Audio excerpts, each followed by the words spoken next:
जब भी कोई हमारे हमारे यहाँ कोई देह शांत होती है, कोई व्यक्ति खत्म होता है, तो पितृ जिसको बोलते हैं उनकी दिशा कौन सी है? दक्षिण दिशा। जब हमारे यहाँ किसी की मृत्यु होती है और जब उसको अग्नि पर रखा जाता है, चिता पर रखा जाता है, तो उसका सर किस तरफ होता है? दक्षिण की तरफ होता है।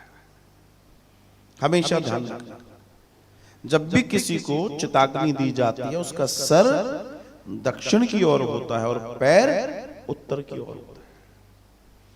जीवन में अगर अपने दिमाग को संतुलित रखना चाहते हो, अपने आप को श्रेष्ठ रखना चाहते हो, तो भूल कर भी कभी उत्तर दिशा में सर रखकर या पश्चिम दिशा में मत सोना। जिसमें उत्तर दिशा में तो बिल्कुल नहीं सोना चाहिए।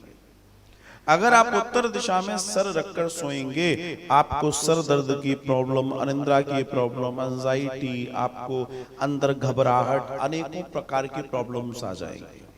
आप कहेंगे इसका कारण? इस पृथ्वी को बैलेंस करने वाले दो ध्रुव हैं, एक उत्तरी ध्रुव, एक दक्षिणी ध्रुव, और इन दोनों में मैग्नेटिक फील्ड काम कर रहा है। जब हम दक्षिण की ओर सर रखकर सोते हैं, कायदे से जो गृहस्थ हैं, जो गृहस्थ लोग हैं, जो मैच्योर हैं, हस्बैंड वाइफ हैं या जो भी हैं, उनको दक्षिण मुखी होकर सोना चाहिए। और जो बच्चे हैं, जो सन्यासी हैं, जो ब्रह्मचारी हैं, जो एजुकेशन के लिए काम कर रहे हैं, जो पढ़ रहे हैं, उनको पूर्व मुखी होकर सोना चाहिए। अगर आप ऐसा करते हैं तो आपको अनेकों स्वास्थ्य लाभ होते हैं। जब हम दक्षिण की ओर अपने सर को रखते हैं तो दक्षिण का जो सिरा है उसमें खिंचाव पैदा करता है हमारे सर में, और वो खिंचाव के कारण हमको शांति मिलती है।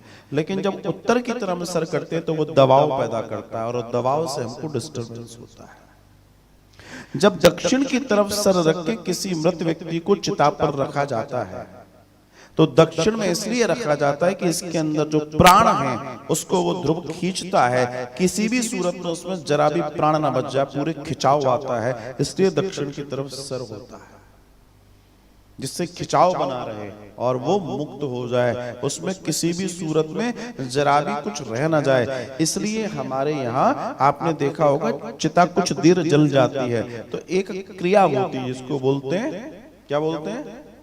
हाँ, कपाल क्रिया। उसमें क्या होता है? उसमें घी डाला जाता है। क्यों? जिससे उसमें विस्फोट हो, क्योंकि प्राण जलने के बाद शरीर जल रहा है, प्राण को थोड़ी जलता, तो वो कहीं उस खोपड़ी में जाकर, क्योंकि निकलने का ये ब्रह्मरंध्र ना यहाँ पर ये रास्ता है, तो वहां कहीं अटक ना जाए। अगर वो रुक गया, अटक गया, तो फिर वो फंस गया, यात्रा ही नहीं हुई इसकी, फिर वो प्रेत योनि में, प्रेत योनि से बाहर नहीं जाएगा।